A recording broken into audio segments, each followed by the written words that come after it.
we have to be able to understand that they're processes of God.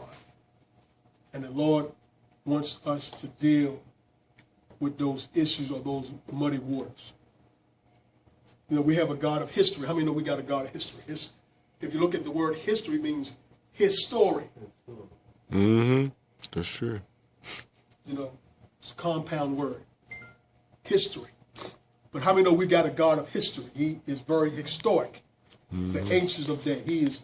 He's the God that knows the end from the beginning. Matter of fact, he sees the end greater than your beginning. So God looks at what? At the end. Moses was called of God, and God called him out. And how many know that God opened up the Red Sea?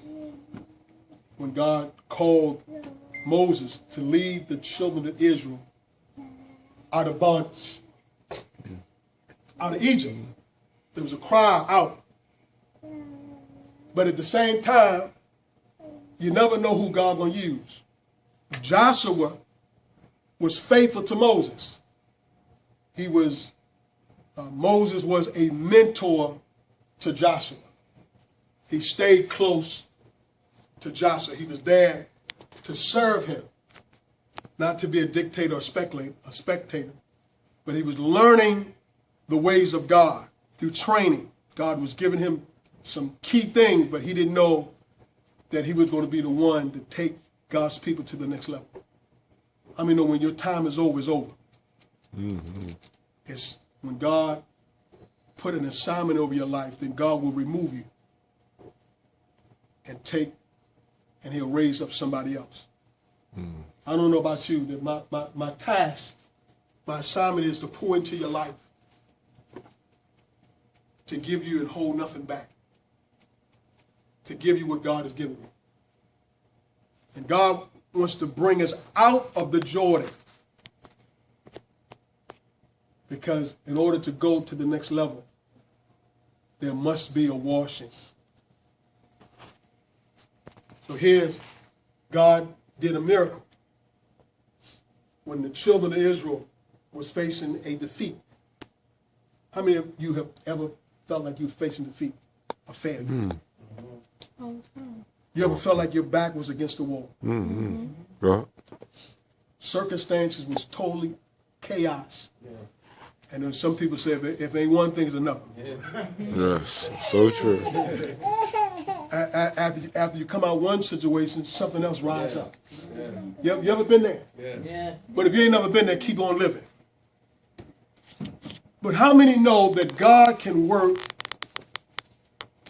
in the midst of your situation when it seems like there's no help?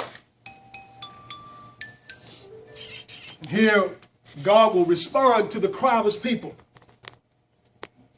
He called Moses, and Moses was minding his business. He called Moses out, and Moses had that encounter with God.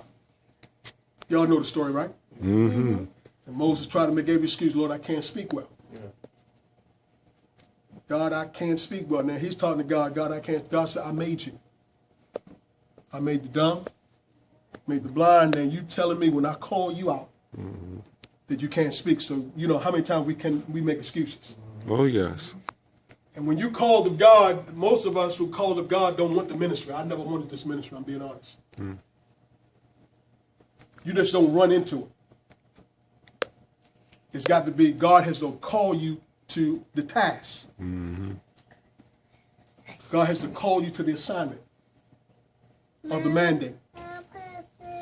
So here we find that, and I'm giving you some history because Moses was the forerunner for Joshua. How many know that Moses had an anger problem? Well, he had a temper. Yeah. I said Moses had a temper. And it flared up. Now, see, Moses had the temper before he was called out.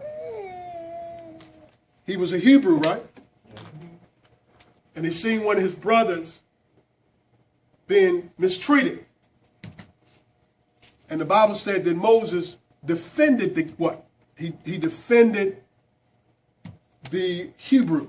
because there was an Egyptian was beating on him. Some of y'all know the story. And Moses killed the man.